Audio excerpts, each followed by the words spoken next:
भाई साहब, Indian cricket board ने एक मीटिंग बुलाई है क्योंकि ये मीटिंग काफ़ी इम्पोर्टेंट है। इंडिया लगातार 2 T20 सीरीज़ हारा है और ये वो इंडिया है जो आज से कुछ माह पहले ICC international T20 world cup जीता था।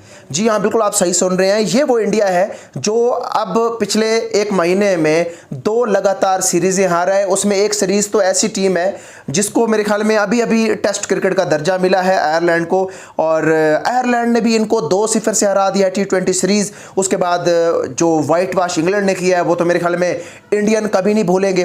तो इस सारे सिनेरियो को देखते हुए इंडियन क्रिकेट बोर्ड ने फैसला किया है कि एक मेगा मीटिंग बुलाई जाए। उसके अंदर जो भी दोषी है तो उसके साथ जो भी कार्रवाई है वो भी की जाए, और नेक्स्ट जो लाहेअमल है 2027 के वर्ल्ड कप के लिए, और ख़ास तौर पे ये जो वनडे सीरीज़ आ रही है इंग्लैंड के खिलाफ, उसके लिए भी थोड़ा सा लाहेअमल उन्होंने सोचा है। तो अब बात ये है कि जो वनडे सीरीज़ आ रही है उसमें कोहली भी आपको नज़र आएंगे, रोहित शर्मा भी नज़र आएंगे, केएल राहुल और शुभमन गिल भी नज़र आएंगे। तो अब मैं थोड़ा सा रात वाले मैच के ऊपर आता हूँ कि इंडिया की जो टीम है गौतम गंभीर की कोचिंग के अंदर हमेशा से हम देख रहे थे, तकरीबन कोई 3.5-4 साल का अरसा गुजरा है, इंडिया की टीम T20 में नंबर 1 आती थी। उसके बाद वनडे के अंदर भी इसकी नंबर 2 पोजीशन है, और नंबर 1 पोजीशन वनडे के अंदर भी स्टिल अभी है, और टेस्ट के अंदर भी ये 1, 2, 3 के अंदर ये रहती थी। तो अब मैं आता हूँ सिस्टम की खराबी कहाँ से हुई है। देखिए, पाकिस्तान के अंदर भी सेम सिस्टम रहा है कि जो प्लेयर्स पावर थी उसको बहुत ज़्यादा बूस्ट किया गया, प्लेयर्स की अपनी मनमानी थी, और जिसका नतीजा ये निकला कि प्लेयर्स इंटरनेशनल मैचेस को तरजीह नहीं देते थे, वो अपनी लीग्स खेलते थे और उनकी अपनी मनमानी होती थी। क्रिकेट के जो कैप्टन थे उनकी भी अपनी मनमानी होती थी, मनपसंद के प्लेयर आते जाते रहते थे। तो यही सारी चीज़ें आजकल गौतम गंभीर फेस कर रहा है। बल्कि गौतम गंभीर का तो ये सारा कुछ अपना ही कसूर है। गौतम गंभीर को जो टीम दी गई है वो मेरे ख्याल में दुनिया की बेहतरीन टीम मानी जाती है, और है भी सही। अब गौतम गंभीर को तो चाहिए था कि इतनी प्यारी टीम उसको मिल रही है जिसमें बॉलर भी टॉप के हैं, जिसमें बैट्समैन भी टॉप के हैं, जिसमें आप देख रहे के ऑलराउंडर भी हैं। तो ऐसी टीम से गौतम गंभीर जीतते रहे हैं हमेशा। लेकिन क्या ऐसी जरूरत पड़ गई है गौतम गंभीर को इन फॉर्म प्लेयर्स को सीरीज में आउट कर देना, और उसके बाद दुनिया के बेहतरीन बल्लेबाज विराट कोहली के साथ उनका रवैया ठीक ना रहना, फिर उनको भी ड्रॉप कर देना, रोहित शर्मा को भी इन आउट करते रहना। उसके बाद सूर्यवंशी, जिसका पूरा आईपीएल कैरियर बताता है कि 775 रन उस लड़के ने किए हैं, 15-16 साल उसकी उम्र है और उसने बड़े बड़े नाम पीछे छोड़ दिए, उसको आयरलैंड की सीरीज के अंदर डेब्यू ना करवाना, फिर यहाँ पे संजू सैमसन को यहाँ पे आके ड्रॉप कर देना इंग्लैंड के अंदर। तो यार ये क्या चीज़ें हो रही हैं।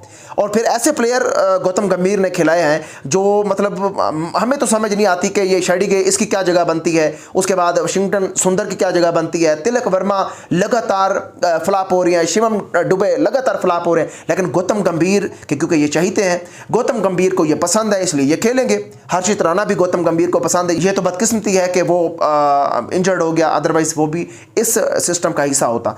अब देखें कि पिछले कुछ अरसा से हम देख रहे हैं कि लगातार 7 T20 मैचेस हुए हैं जो इंडिया ने यूरोप में जाके खेले हैं। देखिए, अपनी पाटा पिचों के ऊपर तो ये मारते रहते थे, और आज हैरी ब्रूक ने कहा भी है, जोफ्रा आर्चर ने भी कहा है कि ये पाटा पिचों के ऊपर खेलते थे, इनको जब हमने पिचें दी हैं तो इनका जो पोटेंशियल है, जो इनका टैलेंट है वो एक्सपोज हो गया।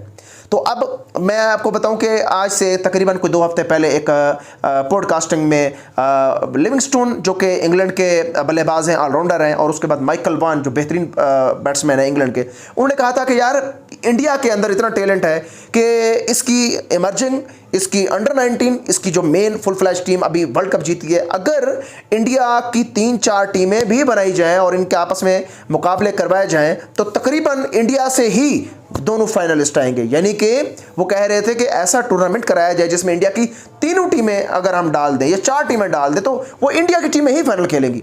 यानी कि एशिया के अंदर सबसे ज़्यादा पावरफुल टीम मानी जाती है इंडिया की। और अब देखिए, ये वही इंडिया है जो कि आयरलैंड से भी बुरी तरह से आ रहा है, जो कि इंग्लैंड से भी बुरी तरह से आ रहा है। और बाय द वे, अगर वर्ल्ड कप जीता है गौतम गंभीर ने, अगर चैंपियन ट्रॉफी गौतम गंभीर ने जीती है, अगर एशिया कप भी गौतम गंभीर जीत गया, तो मेरे ख्याल में साथ साथ उनको ये भी सोचना चाहिए कि श्रीलंका से उनकी जो क्लीन स्वीप शुरू हुआ था वनडे का, उसके बाद साउथ अफ्रीका और न्यूजीलैंड ने अपने घर जाके, इंडिया के घर जाके उनको क्लीन स्वीप किया टेस्ट मैच के अंदर, और फिर आयरलैंड के अंदर वो ये T20 सीरीज़ आ रहे हैं, इंग्लैंड के अंदर ये 5 मैचों की सीरीज़ क्लीन स्वीप कर गए। तो मतलब कि कहाँ पे फॉल्ट है? तो आप एक चलती हुई कश्ती को खामखा उसके अंदर जो है ना छेद कर रहे हैं, आपको किसने इजाज़त दी है?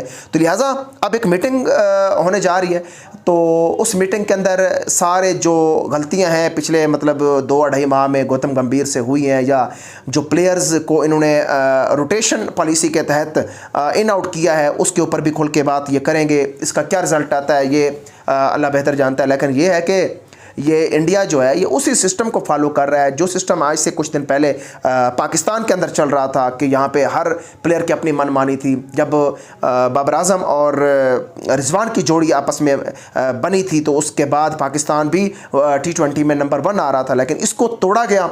जैसे इस सेटअप को तोड़ा गया, उसके बाद धड़म नीचे गिरा पाकिस्तान, और आज देखें 6-7वें नंबर पे है। तो इंडिया जो है उसकी जो हुक्मरानी है वो तकरीबन 4.5 साल की है, 1605 दिन बनते हैं ये। तो इंडिया जो है, इंडिया की टीम इतनी लंबे अरसे से हुक्मरानी करती आ रही थी T20 के अंदर, तो अब इंडिया को क्लीन स्वीप करके इंग्लैंड ने ये उससे स्लॉट छीना है नंबर 1 T20 रैंकिंग का। तो मुझे नहीं लगता कि अब इंग्लैंड इसको ये स्लॉट इतना जल्दी वापस देगा, और क्योंकि देखें सिर्फ बुमराह और हार्दिक पांड्या नहीं थे, अगर वो भी होते तो जितना बुरा इंडिया खेला है मेरे ख्याल में ये इसका रिज़ल्ट ऐसे ही आता। तो इंडिया की टीम जो है उसके ऊपर काफ़ी बातें हो रही हैं, गौतम गंभीर को लेकर काफ़ी बातें हो रही हैं। रात जिस तरह की इन्होंने पारी खेली है, तकरीबन उसमें मैं यूँ समझूँ कि अगर संजू सैमसन थोड़ा सा भी खुद को रोक लेते विकेट के ऊपर, या अभिषेक शर्मा थोड़ा सा रोक लेते, या कम से कम ये कैच ना छोड़ते हैरी ब्रोक का, 3 रन्स के ऊपर उसका कैच छूटता है, उसके बाद देखें वो 95 रन बना गया 45 गेंदों पे। इसी तरह मैं अगर बटलर की बात करूं तो बटलर एक ऐसा प्लेयर जिसके 18 T20 मैचेस में 40 रन भी नहीं थे, लेकिन उसके बाद उसने एक ऐसी इनिंग्स खेली है 131 रन की। ये वो इनिंग्स है जो कि किसी भी दुनिया के प्लेयर की एक इंडिविजुअल इनिंग्स है इंडिया के खिलाफ, आलमी रिकॉर्ड है, और 233 रन की आलमी रिकॉर्ड पार्टनरशिप हुई है, और 257 रन की इंडिया के खिलाफ आलमी रिकॉर्ड क्योंकि इंग्लैंड ने बनाया है इंडिया के अगेंस्ट 257 रन T20 आई में। मतलब कि ये एक ऐसा मैच हुआ है जिसने इतने रिकॉर्ड बदल दिए हैं, जिसने इंडिया को मुकम्मल तौर पे एक्सपोज करके रख दिया कि है क्या ये वही टीम है जो T20 वर्ल्ड कप 2026 जीती है। मतलब यकीन नहीं आ रहा हमें। लेकिन गौतम गंभीर का जो तकब्बुर है, जो गरूर है, वो खैर ठिकाने लग गया है, और बड़े बड़े नाम एक्सपोज हुए हैं। तो एक जिम्बाब्वे है, यहाँ से अगर ये जीत जाए तो बड़ी बात है, लेकिन मुझे नहीं लग रहा है कि यहाँ से भी जीतेगा इंडिया। बहरहाल स्पोर्ट्स मंच हमारे चैनल का नाम है, लाजमी सब्सक्राइब करिएगा, बेल आइकन आपने लाजमी प्रेस करना है। अगली वीडियो में आपसे दोबारा मुलाकात होगी। खुदा हाफिज़।